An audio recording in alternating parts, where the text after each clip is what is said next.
안녕하세요. 저는 의사 남편을 두었던 40대입니다. 남편과는 동네 친구로 친하게 지냈었어요.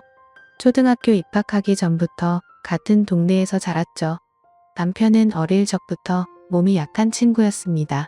그러다 보니 다른 못된 친구들의 괴롭힘 대상이었죠. 반면에 저는 활달하고 활발한 성격이었어요. 그러다 보니 친한 남편을 보호하기 위해서 제가 나서는 일들이 많았습니다. 그때 당시는 제가 덩치도 컸기 때문에 다 이길 수 있었죠. 제가 남편을 계속 지켜주다 보니 남편은 평생을 나를 동경하고 존경하겠다고 선언하기도 했습니다. 평생 친구로 지낼 것만 같았던 저희는 성인이 되어서 연애를 시작하게 되었어요. 남편은 공부를 정말 잘했고 지역 수지였지만 저는 그러지 못했습니다. 그러다 보니 학벌에서 차이가 나게 되었어요. 남편은 의대에 진학을 하였고 저는 평범한 대학을 다니다가 공부에 뜻이 없어 자퇴를 하게 되었어요. 전부터 하고 싶었던 미용 공부를 시작하고 일찍 미용실을 차려 운영했습니다. 어릴 적에는 그저 동네 친구로 친하게 지내는 줄 알았던 시댁 식구들은 저희가 결혼을 하겠다고 하자 적극적으로 반대를 하기 시작했어요. 남편은 홀시모의 외동 아들이었기 때문에 더욱 못마땅해 하셨죠. 승배가 너 정말 이 결혼을 꼭 해야 되겠니? 내가 아직 어려서 그렇지만 나중에 천문이만 되면 쟤보다 훨씬 나은 애 얼마든지 골라서 만날 수 있는데 정말 굳이 이 결혼을 해야 되겠어? 아유, 주란아, 너는 솔직히 승백이랑은 아니라는 거 잘 알지 않니? 뭐 어릴 적부터 봐서 계속 정이 들어 그럴 순 있지만 너희는 결이 좀 다르지 않니?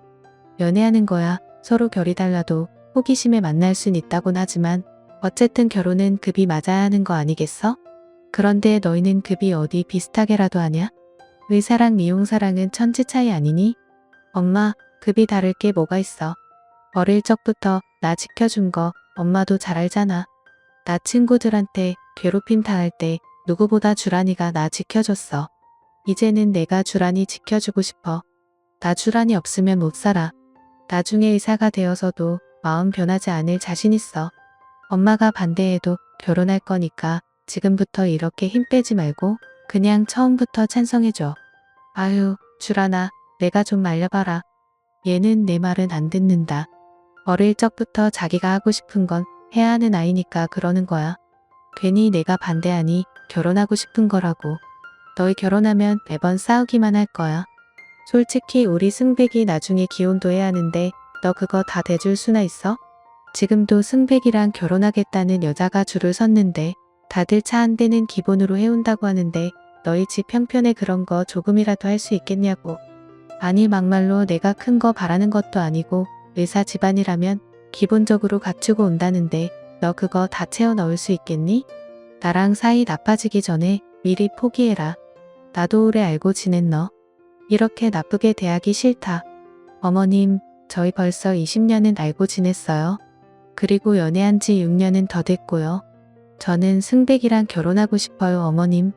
어머님은 급이라고 말씀하시지만 저 생각보다 급 괜찮아요. 저도 이 분야에선 유명하고 입소문도 많이 나고 있고요. 직업 때문에 그러시는 거라면 요즘은 그런 게 중요한 거 아니라는 거 잘 아시잖아요. 너 무슨 소리니? 밖에 나가서 한번 물어봐라. 의사랑 미용사랑 급이 그게 같냐고.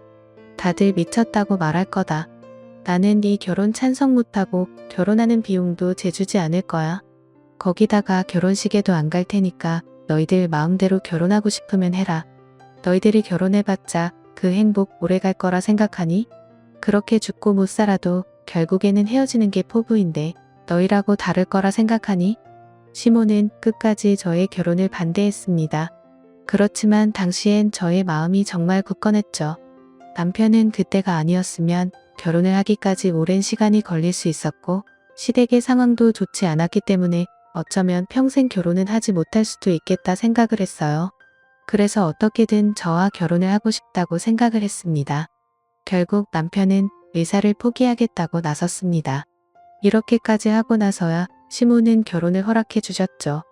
그때 시모는 죽고 못 살던 사람들도 결국 시간이 지나면 서서히 시들어지고 예전만큼도 못한 사이로 헤어지게 된다고 말을 했습니다. 그때 당시에는 저는 맞지 않는 소리라고 했지만 요즘 그 말이 생각나네요. 남편은 결혼을 하고 난 후에 더욱 바쁘게 지냈습니다. 말로는 가장이라는 책임으로 더 열심히 일을 한다곤 했지만 그렇다고 하더라도 집에 너무 소홀한 상황이었죠. 인턴으로 지냈을 당시에는 눈꽃 뜰 새 없이 바빴고 그 시기에는 저도 바쁘다 보니 서로 소원해지기도 했어요. 시모는 남편이 바빠 얼굴을 보기도 힘드니 매번 제가 집에 있을 때마다 집으로 찾아오곤 했습니다. 얘, 너는 집안 꼴이 이게 뭐냐? 청소는 좀 하고 사냐? 아휴, 아무리 일을 한다고 하더라도 집은 깔끔하게 하고 살아야지. 이게 뭐니? 청소는 좀 해야 하는 거 아니니? 이 꼴로 우리 아들이 들어오면 퍽이나 집에 있고 싶겠다. 아휴, 좀 정리라도 좀 해라. 정말 돼지요리도 아니고. 남자는 자고로 집이 깔끔하고 편안해야 집에 오고 싶어 하는 거야. 내가 이 꼴로 해놓으니 애가 집에 오고 싶은 마음이나 들겠어? 어머님, 저도 일하고 있는 사람이에요. 거기다가 성인 두 사람 집에 안 들어온다고 집에 뭐 정리할 게 있겠어요? 아침에 간단하게 청소하면 끝인 거지. 이 정도면 깔끔하고 잘 정돈된 거죠. 다른 사람들은 집에 와도 다들 바쁜데도 깔끔히 산다는데 어머님만 왜 자꾸 오셔서 지저분하다고 말하세요? 저희 정말 깔끔하게 하고 살아요. 예, 내가 아는 사람들이 거기서 거기지 누구 말을 듣는 거냐? 살림을 안 하는 사람들은 그냥 쓱 보고 깨끗하면 깨끗한가 보다 하는 거지. 내가 보기에는 깔끔한 곳이 어디 한 군데도 없다. 아무튼 이거 승백이 좋아하는 반찬이니까 챙겨줘라. 요새 저 나이 보면 통기운이 없더라. 너 승백이 스트레스 주는 거 아니냐? 걔가 생각이 많고 마음이 깊어서 괜히 혼자 소갈이 자주 하니 괴롭히지 말아라. 아니, 어머님은 제가 뭘 괴롭힌다고 하시는 거예요? 저나 남편이나 바빠서 서로 얼굴 볼 시간도 없어요. 그리고 이렇게 반찬 많이 해 오시지 않으셔도 돼요. 집에서 일주일에 많아봤자 한두 번 밥 먹는데 이렇게 해 오시면 나중에 다 버려야 해요. 너 지금까지 내가 해준 반찬 버린 거냐? 아주 그냥 살림을 안 하니까 아까운 줄도 모르고 사는구나. 너 정말 안 되겠다. 미용실 당장 그만두고 우리 집 와서 살림 좀 배워라.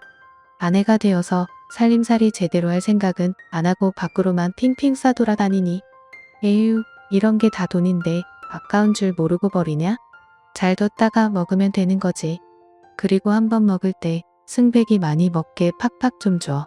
개미 똥구멍만 하게 주니까 계속 남는 거 아니니?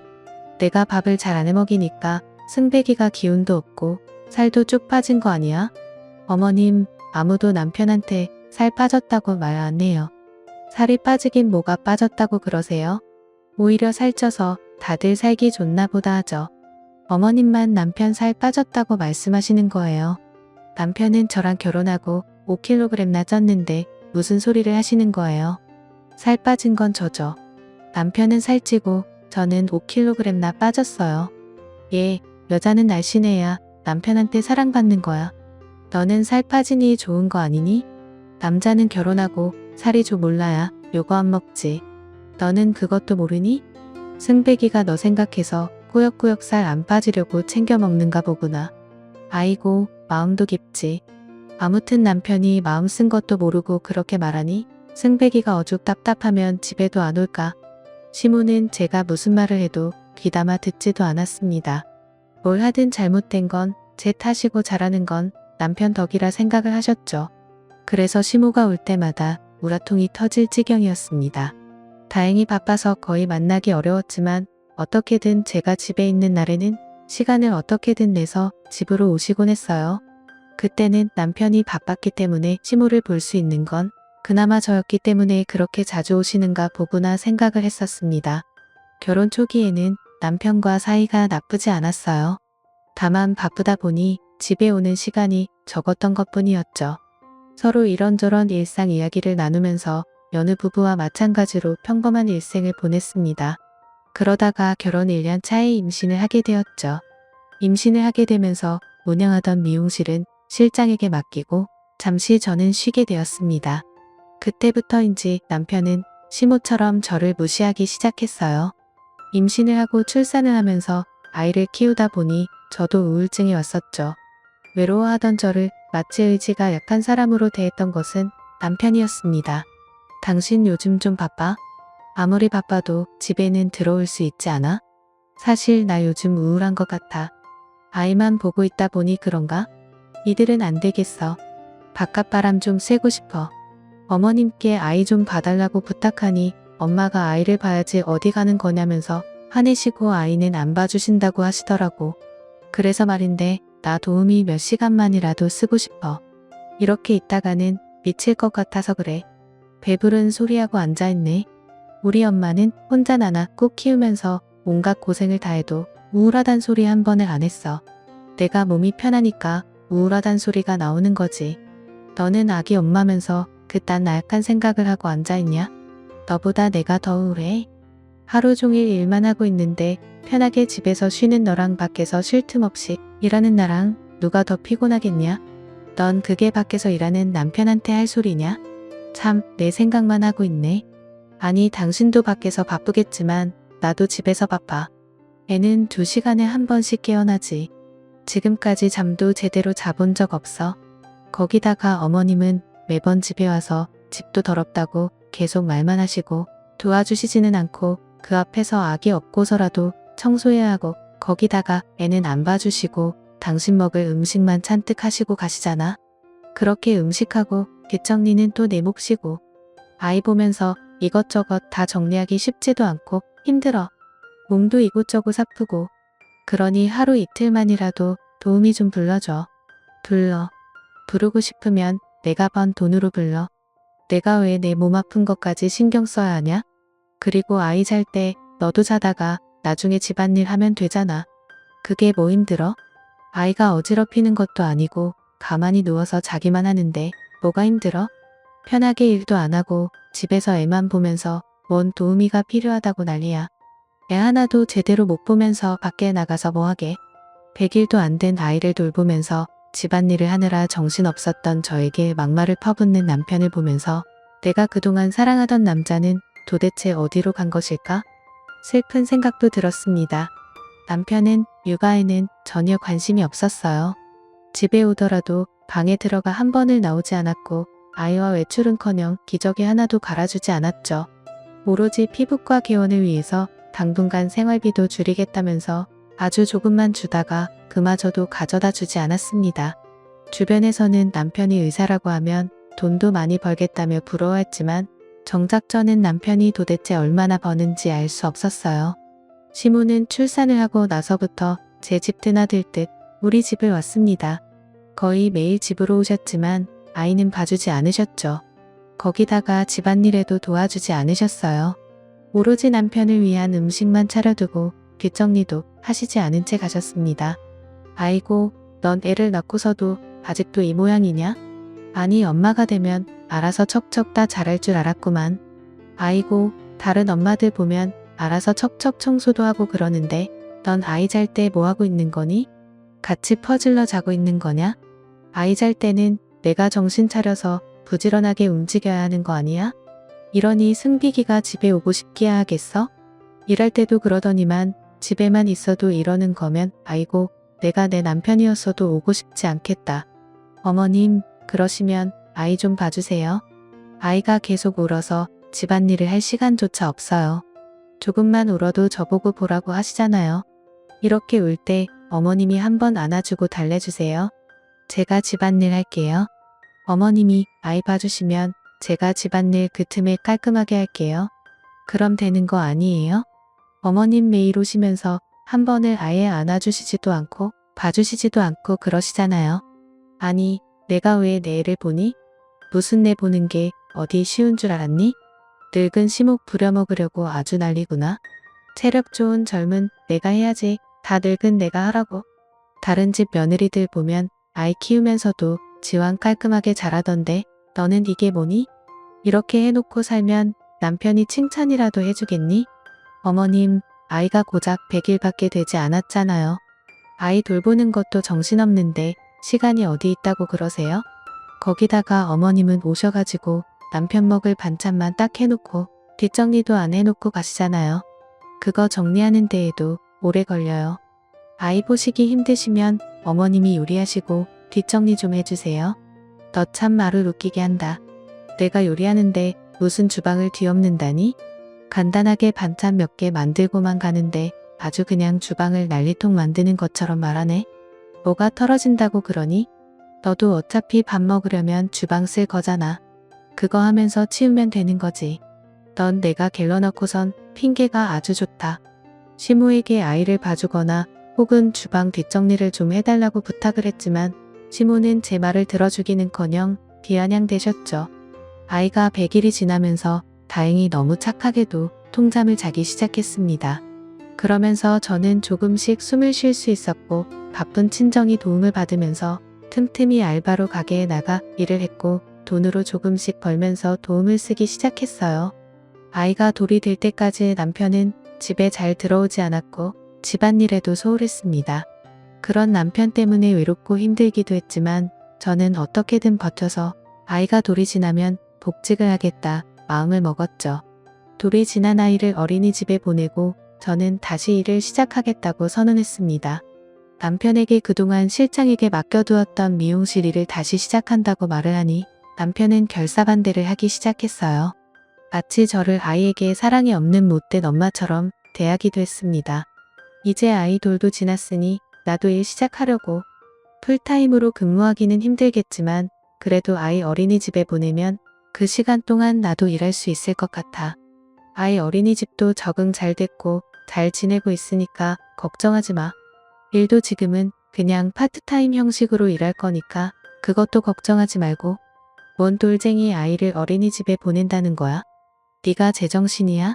집에서 아이나 볼 것이지 무슨 일을 하겠다고 나서. 절대 안 돼.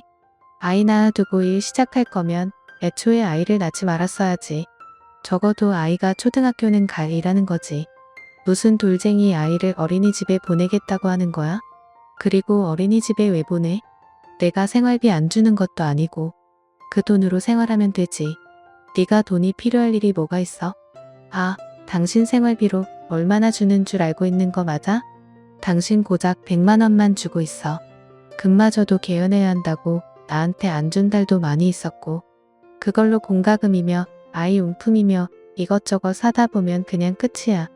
그리고 이건 당신이랑도 말 다 되어 있던 거 아니었어? 결혼 전에도 계속 일하는 거 찬성한다고 한 거 당신이었잖아. 그땐 그때고 지금은 상황이 달라졌지. 절대 그럴 수 없으니 그렇게 알아. 그리고 일할 거면 생활비는 없어. 지금까지 주는 생활비 더 이상 안 준다고. 그러니까 당신이 알아서 생활을 하든가 말든가 해. 엄마가 돼가지고 돌쟁이 아이 놔두고 일한다는 게 당신은 말이나 된다고 생각해? 다 욕할 거야 당신. 남편은 시모에게도 이 사실을 말했고 시모는 저에게 폭언을 했습니다. 그렇지만 저는 일을 안 할 이유가 없었죠. 남편이 주는 돈으로는 생활비가 너무 빠듯했고 오로지 저만 아이를 봐야 했던 상황에서 너무나 고단하고 힘들었어요. 아니 너 제정신이니? 돌쟁이를 어린이집에 보낸다는 게 말이나 된다고 생각하냐? 나는 우리 아들 어린이집 안 보냈다. 초등학교 갈 때까지 어디 안 보내고 내가 다 키웠다고. 내가 뭔데 우리 귀한 손주를 어린이집에 보내? 엄마가 된 게 정신 못 차리고 밖에서 일한다는 게 말이나 되니? 아이가 적어도 초등학교는 가야 되는 거지. 지금 아이를 보내는 건 방임하는 거란 거 알고 있니? 내가 이 초등학교까지는 봐야 하는 게 맞는 거야. 그렇게 걱정되시면 어머님이 아이 좀 봐주세요. 그러면 되는 거 아니에요? 저는 그렇다 치더라도 남편은 지금까지 들어와서 아이 기저귀 한 번 갈아준 적도 없고 같이 놀러 한 번 가본 적도 없어요. 아이랑 같이 찍은 사진 한 장 없는 게 말이나 된다고 생각하세요? 저한테 뭐라고 하시기 전에 남편한테 뭐라고 하시고요. 돌까지 정성스럽게 잘 키웠습니다. 거기다가 풀타임으로 근무하겠다고 하는 것도 아니에요.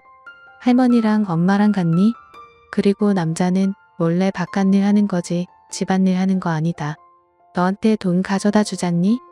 생활비도 받아다 쓰면서 너 그런 말 하면 안 되는 거다. 개념이 있는 거냐 없는 거냐? 애 낳았다고 단주라니? 내가 더 당장 이혼시킬 수 있는데 우리 아들 봐서 참는 거야. 내 자리 지키려면 헛짓거리 하지 말고 집에나 있어. 제 자리요? 제 자리가 뭔데요? 어머님이 반대하셔도 어쩔 수 없어요. 생활비라고 해봤자 고작 100만 원인데 그거 안 준다고 하는 남편이다. 제 자리 지키려면 아무것도 하지 말라는 어머님이나 똑같네요. 저는 도저히 이렇게는 못 살겠으니까 저한테 뭐라고 하지 마시고 남편한테 뭐라고 하시라고요. 시무와 남편의 반대에도 저는 일을 시작했습니다. 그동안 우울했던 마음을 다시 다잡고 미용일을 시작하게 되었어요. 드는 날 때마다 스타일 연구도 하고 꾸준히 노력을 했죠. 그 노력의 영향 때문인지 제 손님들도 금방 늘었습니다. 매일 출근을 하지 않고서도 예약 손님만 받고서도 남편이 주던 생활비의 몇 배는 벌 수 있었어요. 남편은 제가 일을 시작하자 저와 대화도 하지 않고 냉전 상태로 지냈습니다. 그러다 병원 일이 바쁘다면서 집을 얻어 나가버렸죠. 남편의 그런 태도에 황당했지만 굳이 말리진 않았어요. 저 역시 바쁘게 지내면서 신경 쓸 틈이 없었습니다. 그렇게 3년이라는 시간이 더 흐르게 되었어요. 저와 아이는 어느 정도 안정을 찾게 되었습니다. 집을 나가서 생활하던 남편은 무슨 생각이었는지 갑자기 집에 자주 오기 시작했습니다. 얼마 뒤 남편의 꿍꿍이 속을 알게 되었어요. 남편은 저에게 피부과를 개원해야 한다고 말을 하면서 대출이 필요하다고 했죠. 당신 올해는 나 피부과 개원하려고 많이 배우기도 했고 이제는 내 병원 하나는 있어야 하지 않을까 싶어서 알아보고 있어.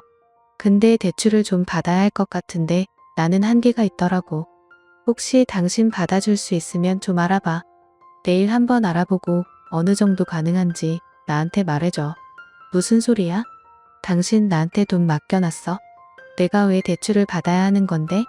당신 나간 이유도 그동안 돈 모아서 병원 개원하겠다고 하면서 나간 거잖아. 지금까지 번 돈 모으고 있었던 거 아니야? 그런데 무슨 대출을 받고 거기다 모자라서 나까지 대출을 받으라고 하는 건데? 잘난 당신이 알아서 잘할 거잖아. 당신이 매번 나한테 말했던 거 그런 거 아니었어? 미용실 일로 꼴랑 얼마 번다고 유세 떨지 말라고. 내가 꼴랑 버는 돈으로 대출이 나올 거라고 생각했어? 당신 진짜 왜 그래? 당신 미용실 잘 되는 거 다 알고 있어. 그러니까 내가 생활비 안 줬던 거지. 당신이 잘 보니까. 주변에 물어보니까 당신 미용실 꽤 유명하더라. 이런 거 은행이 말하면 참고해주니까 내일 한번 가서 물어봐. 솔직히 나도 이제 페이닥터로 일하는 것도 지겹고 이제 배울 대로 배운 거 갖고 나와서 개원하면 전부 다 더 벌 수 있어. 그때 되면 당신한테 생활비도 줄 테니까 그러지 말고 당신이 대출 좀 알아봐. 그동안 번 돈은 어디다 쓰고 나한테 돈 달라고 하는 거야? 나한테는 이런 한 푼도 준 적 없으면서 그 돈 당신 혼자 다 썼어? 알아서 잘 모으겠다고 한 거 아니냐고? 난 도와줄 수 있는 돈도 없어. 그러니 나한테 바라지 말라고.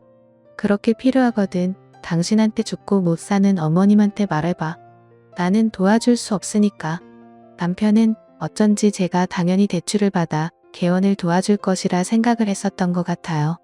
그렇지만 저는 지금까지 생활비도 한 푼 받지 않았고 그렇다고 해서 집에 들어왔던 것도 아니었던 남편에게 개원 비용을 보태해 줄 생각이 없었죠. 한동안 집에 꼬박 들어오면서 제 눈치를 보는 듯 했던 남편은 제가 대출을 안 해준다고 못을 박자 다시 집에 오지 않았습니다. 몇 개월 뒤 남편은 피부과 개원을 하게 되었어요. 어떻게 돈을 마련한 것인지는 물어보지 않았죠. 그렇게 1년 뒤 남편은 개원 파티를 열 거라며 그래도 원장 아내로서 참석을 해야 하는 거 아니냐고 하더라고요. 저는 개원 파티 일에 맞춰 쑥개떡을 준비했습니다. 역시나 시모와 남편은 저를 비웃더라고요. 야, 너는 여전하다. 역시 급이 다르니까 떡을 해도 쑥개떡이나 하고 앉아있지. 쑥개떡이 뭐냐 급 떨어지게. 아휴, 여기 오는 사람들이 얼마나 고급스러운 사람들인지는 아니? 그거 알면 그런 거 준비나 했겠어? 그거 누가 먹겠냐? 도로 가지고 가라. 너 때문에 파티 급 떨어지니까. 다른 사람들 오면 다 비웃을 거다. 그냥 넌 집에 나가. 아유, 엄마 애가 이래. 내가 그동안 열심히 내 급을 올려놓으면 뭐해? 얘가 그대로인데. 내가 이래서 집을 안 가지. 지 급을 올릴 생각을 해야지. 제자리인데 내가 개원할 때 부르고 싶었겠어? 야, 내가 너 오늘 직원들이 한 번만 보고 싶다고 해서 부른 건데 안 되겠다. 그냥 집으로 꺼져라.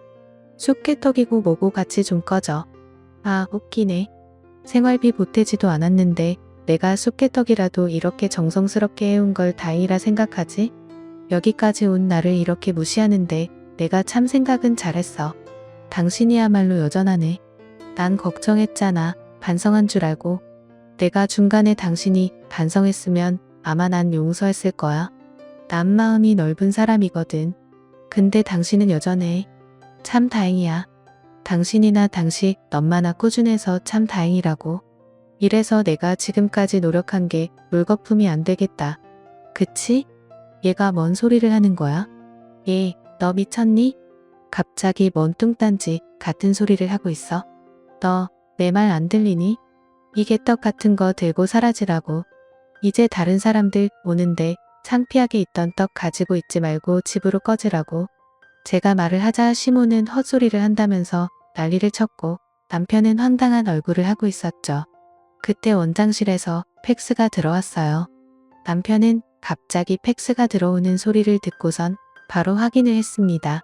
서류를 들고 저를 보는 남편의 얼굴은 새하얗게 질려 있었고 저는 그 모습을 보면서 통쾌하게 웃을 수밖에 없었습니다. 아니, 이게 다 뭐야? 아니, 왜 여기 건물주가 당신으로 바뀐다는 거야? 새로 온다는 사람이 당신이었어? 아, 당신 그래서 지금까지 개운에 못 보태준다고 한 거였구나? 당신 진짜 대단하다. 역시 당신 그 볼리고 있었구나? 나한테 서프라이즈 해주려고 이렇게까지 한 거야? 이럴 필요 없는데. 역시 당신 실망 안 시킬 줄 알았어. 고마워. 이제 여기 들어가는 비용은 없겠네. 뭔 소리 하는 거지? 당신 재계약 못할 거야. 다음 계약은 내가 하지 않을 거니까 그렇게 알아. 그리고 이렇게 된 거 이혼도 하자. 당신 밖에 나가 있는 동안 상간녀 만난 거 다 알고 있어. 그리고 여기도 상간녀 돈 들어간 거고. 그래도 걘 부자가 아닌가 봐. 그래도 당신급 생각하면 부잣집 여자 만날 줄 알았는데. 고작 2년 계약했더라? 참나, 병원도 2년 계약하나? 어쨌든 내가 그거 다 알았어. 당신이랑 상간녀한테 소장 이제 갈 거야. 앞으로 이자료도 준비하느라 바쁠 텐데. 병원까지 정리하려면 당신 진짜 정신 하나도 없겠다. 그치? 당신 무슨 소리를 하는 거야? 나한테 상간녀가 어디 있다고 그래? 당신 건물이면 내 건물이기도 한 건지? 부부 일심동체 몰라? 당신 무슨 세를 받는다고 하는 거야? 당신 미친 거 아니지? 제정신이야? 어디 남편한테 이렇게 말해? 내가 꺼지라고 해서 그래. 그냥 장난으로 해본 말이야. 왜 그래? 와, 사람이 이렇게도 변하네. 왜? 내가 이렇게 말하니까 막말하는 거 같니? 지금까지 당신이랑 당신 엄마한테 들은 거에 비하면 세 발의 피도 안 되는데 아직 시작도 안 했는데 벌써 그러면 어떻게 하지? 지금까지 꿋꿋하게 참았던 보람이 있네. 이렇게 확실하게 복수할 수 있어서 참 다행이야. 그렇지? 당신 돈도 한 푼 없어서 2년 계약으로 계약한 거 아니었어? 전 건물주도 다 상황 말했다고 했다며 계약 연장 안 될 수도 있다고. 그런데 뭔 정신으로 그냥 계약했대? 웃기다 정말. 무슨 배짱으로 그렇게 한진 모르겠지만 난 연장 안 할 거니까 그렇게 알아. 그리고 더 할 말 있으면 내 변호사한테 말하고. 아, 그리고 쑥개떡은 선물. 벙쪄있는 남편과 시어머니에게 쑥개떡을 던져두고 저는 당당하게 병원을 나왔습니다. 남편이 나가 있는 시간 동안 저는 남편에게 복수를 하기 위해 더 열심히 일을 했죠. 이곳저곳 부탁하면서 아이를 맡겼고 그렇게 치열하게 일을 한 끝에 돈을 많이 모을 수 있었습니다. 그 돈으로 건물을 계약했어요. 바로 그 건물이 남편이 계약을 했던 병원이 있는 건물이었습니다.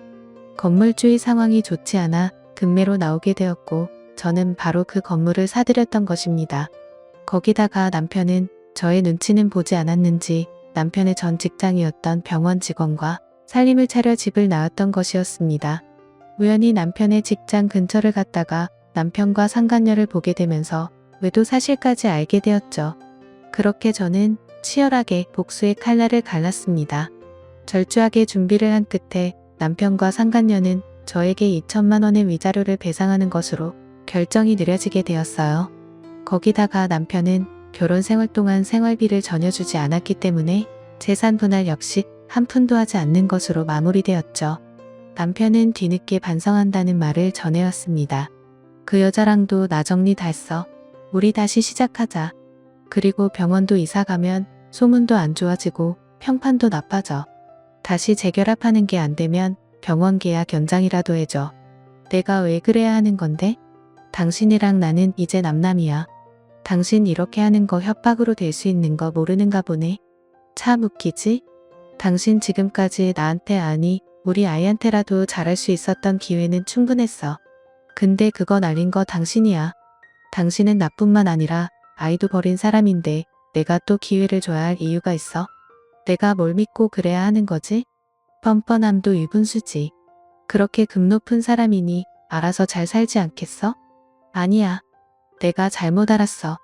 당신 정말 대단한 사람이었어. 내가 의사라는 이름에 내 눈을 가려버렸어. 미안해. 용서해줘. 내가 앞으로 정말 잘할게. 우리 엄마가 좀 유별났지? 엄마 안 보겠다고 하면 평생 안 봐도 좋아. 그러니까 당신 하자는 대로 다 할 테니까 나랑 다시 시작하자. 우리 이렇게 끝날 사이 아니잖아. 뭔가 단단히 착각하고 있는 것 같은데 내 엄마도 꼴 보기 싫지만 너는 더 꼴 보기 싫어. 지금 당장 면상 봐도 토할 지경인데 아직도 이해 못했니? 이렇게 내가 싫다고 이 정도로 싫다고 하잖아. 한순간도 보고 싶지 않은 게 너야. 그러니까 당장 내 눈앞에서 꺼져. 협박으로 신고하기 전에. 이혼이 마무리된 이후에도 남편은 저에게 뻔뻔하게 재결합을 요구했습니다. 그렇지만 저는 재결합에 대한 생각이 없었죠. 남편은 결국 병원 기원 2년 만에 이사를 가게 되었습니다. 살고 있던 동네에서는 아무래도 마땅한 곳이 없었는지 시골에 자그맣게 피부과를 열었다고 하더라고요. 그렇지만 손님이 없어 매달 대출금도 겨우 감당하고 있는 듯 했어요. 매달 돈이 모자라다며 연락이 오는 남편의 전화는 모두 차단한 상황입니다. 아이에게 양육비도 지급하지 않아 양육비 미지급 청구도 진행을 하면서 남편의 통장도 압류가 되었습니다. 반면에 저는 미용실이 더욱 잘 되어서 3호점까지 오픈을 했어요. 아이를 위해서 항상 노력하면서 더욱 당당한 엄마가 되려고요. 저의 긴 사연 들어주셔서 감사합니다. 여러분들도 어디서든 당당해지세요.